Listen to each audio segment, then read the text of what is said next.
Si TikTok pouvait vous permettre de gagner de l'argent grâce à la crypto-monnaie en suivant mon compte Hiroshi Crypto.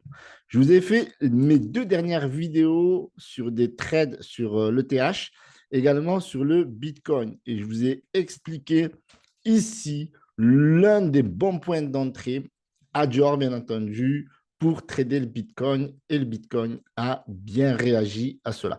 Donc, n'hésitez pas à me rejoindre sur TikTok, les amis. C'est vraiment important, surtout pour vous. Et dans cette vidéo, nous allons parler de Luna Classic. Donc, n'hésitez pas à nous rejoindre sur Twitter également et Telegram. Je vous mets tous les liens dans la description. Vous avez cette vidéo qui est superbe, qui a été proposée par Yai. Donc, c'est des crypto-monnaies des membres de la communauté du canal Telegram. On va faire d'autres analyses dans les prochains jours. Mais aujourd'hui, voilà, il y a vraiment une grosse news sur Luna Classic. Du coup, on va parler de ça.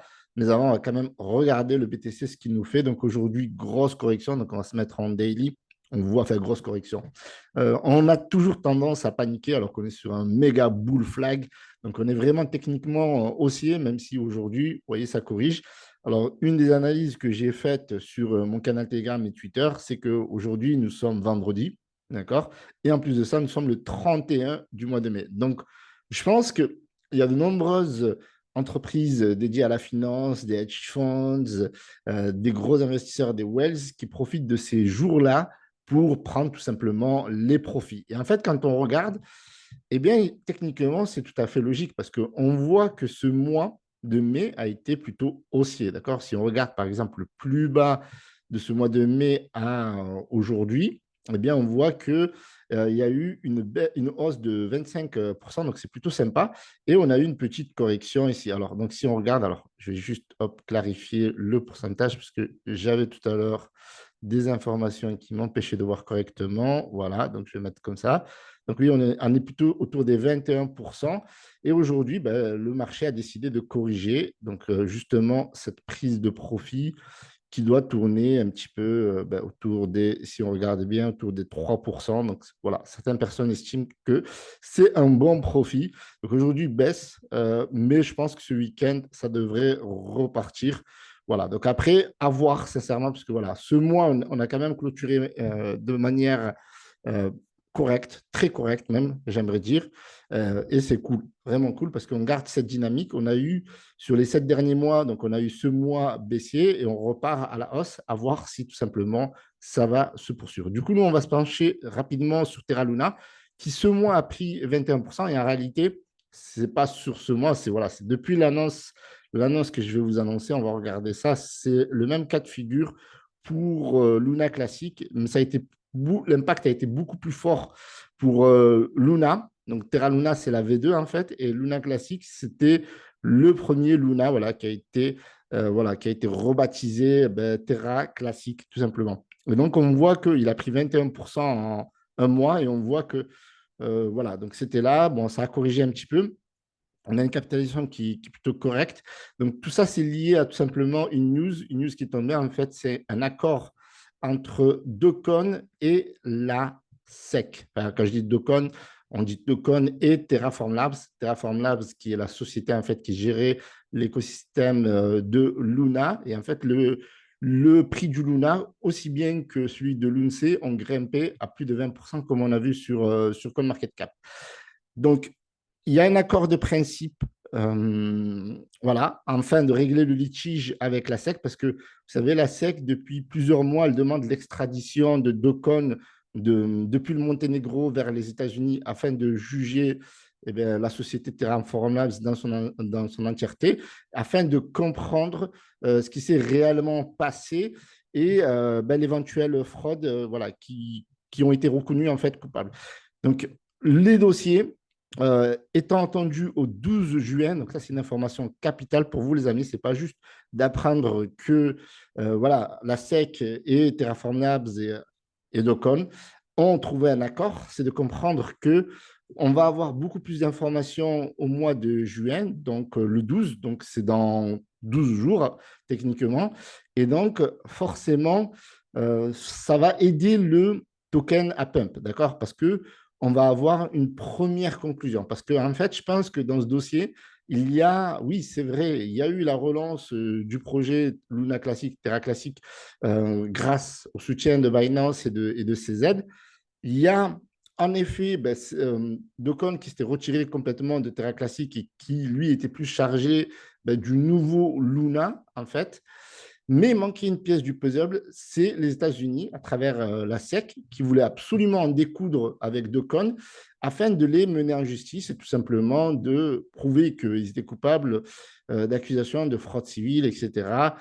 Donc voilà, ils ont reconnu les erreurs qu'ils ont faites dans ce dossier, parce qu'en fait, il y a eu quand même une part d'ombre de la part de Docon et de son équipe. Cette part d'ombre, c'est que normalement, le Luna était backé notamment avec l'UST, était backé par du Bitcoin et d'autres crypto-monnaies. Et il y a eu beaucoup de transactions qui n'ont pas été faites sur le marché. C'est-à-dire qu'il y a des Luna qui n'ont pas été achetés avec du Bitcoin. Il y a des UST qui ont été des transactions qui n'ont pas été qui n'ont pas été achetées aussi par du Bitcoin, des Ethers et autres.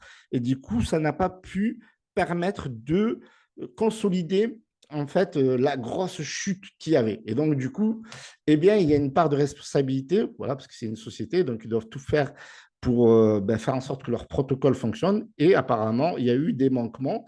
Et d'ailleurs, ces aides se plaignaient à cet effet-là. C'est vrai que ça a l'air complexe comme ça, surtout si vous débarquez sur cette vidéo et vous dites, oh là là, qu'est-ce qu'il nous raconte, Hiroshi? Eh bien, c'est vrai que c'est très compliqué à vous refaire tout le dossier, mais en gros, il y avait deux tokens dans ce projet-là, c'était l'UST et le Luna.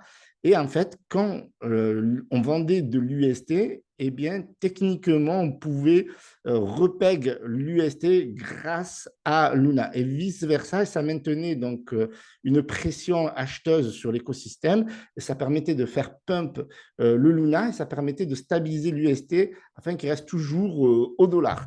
Et donc, du coup, lorsqu'il y a eu le crash en mai 2022, il y a eu des manquements afin d'utiliser la capitalisation, la trésorerie de Terraform Labs afin de maintenir le projet viable. Et donc, du coup, en plein bear market, eh bien, il y a eu des manquements. Et donc, du coup, maintenant, on est en train de payer, on a payé les pots cassés déjà il y a 2 ans. Et là, on est en train d'un point de vue juridique, de mettre les choses au clair. Et donc, normalement, le 12 juin, on va avoir les termes convenus de leur accord. Et ça a permis tout simplement aux différents tokens de l'écosystème à prendre de la valeur. Mais voilà, même si voilà, il y a des corrections forcément, parce que le Bitcoin, eh bien, il a corrigé un petit peu aujourd'hui. Mais en tout cas, ce qui est bien, c'est que cette pièce du puzzle manquante, eh bien, elle risque de se refermer. Et du coup, la confiance techniquement pourrait revenir. Et du coup, ben, on va ressortir les prévisions de Madame Irma, Madame Irma de Télégaon, Télégaon qui vous promet pas mal de rêves, notamment d'avoir, pourquoi pas, du Luna classique à 0,81 centimes en 2030. Alors, on est bien loin des statistiques. Donc, ici, on voit les différents on va dire, prévisions. Donc, 0,0085. Donc, on va juste revoir combien il est exactement. Donc là, on est à 3,0. Donc là, on est quasiment sur un x8 si tout se passe bien. Donc, x8, pour moi, ce n'est pas déconnant, sincèrement. Jusque-là, pour moi, je suis, voilà, faites le calcul. Voilà, donc là, vous avez un pronostic, une prévision. Vous avez, là, en 2025, là, ça a commencé à être un peu chaud, mais c'est toujours possible parce que là, on va être quoi sur un x10 d'ici 2025. Moi, je pense que là, c'est vraiment crédible. Maintenant, 2030, franchement, j'aurais du mal à m'orienter sur 2030, mais faire un x10 d'ici 2025 au plus haut du bull run, ça nous fait une petite capitalisation autour des 7 milliards. Donc pour moi, ouais, c'est possible de faire cette prédiction. Maintenant, voilà, je ne peux pas me projeter sur 2030, ça me semble un peu complexe. Maintenant, s'il y a beaucoup d'adoption et on voit que lorsqu'il y aura beaucoup plus de clarté sur ce qui va se passer le 12 juin, eh bien, il y aura beaucoup plus d'investisseurs qui vont venir. Donc là, ici, je vous laisse pour le plaisir des yeux de voir les statistiques des potentielles prévisions. D'ici 2050, avoir du Luna classique à 15,47 $, ils sont vraiment chauds. L'avoir en 2029 à 0,15 centimes, puis 2030, 0,59. Alors c'est marrant parce qu'ici, ils mettent 0,59. Ah oui, comme la moyenne, d'accord. Donc, la moyenne des prix le plus bas à 0,59 centimes. le prix moyen à 81 centimes et 1 dollar en 2030. 1 dollar en. Voilà. Donc, est-ce que c'est possible? Là, ça me semble un peu compliqué. En tout cas, comme je vous ai dit, on va garder les pieds sur terre. Déjà, le x10, c'est déjà bien. Le 1 dollar, pour l'instant, c'est quasiment impossible. Mais vous savez qu'il il y a du burn sur ce projet-là. Donc, rien n'est impossible s'ils arrivent à burn une très, très, très grosse partie de la supply, surtout 2030. Donc, on est quand même là dans 6 ans. Donc, à voir. Je demande à voir. Maintenant, après les autres statistiques, ça me semble un peu complexe. Voilà. Donc, je vous remercie d'avoir visionné cette vidéo. Si vous avez aimé, pouce bleu. Voilà, l'aventure Terra Luna classique continue. Pouce bleu, abonnez-vous. Rejoignez-moi sur TikTok. Voilà, vous avez pas mal de vidéos techniques qui vous donnent pas mal de tips. Donc, n'hésitez pas à les checker. Je vous remercie d'avoir visionné cette vidéo encore une fois. C'était Hiroshi. Ciao, ciao.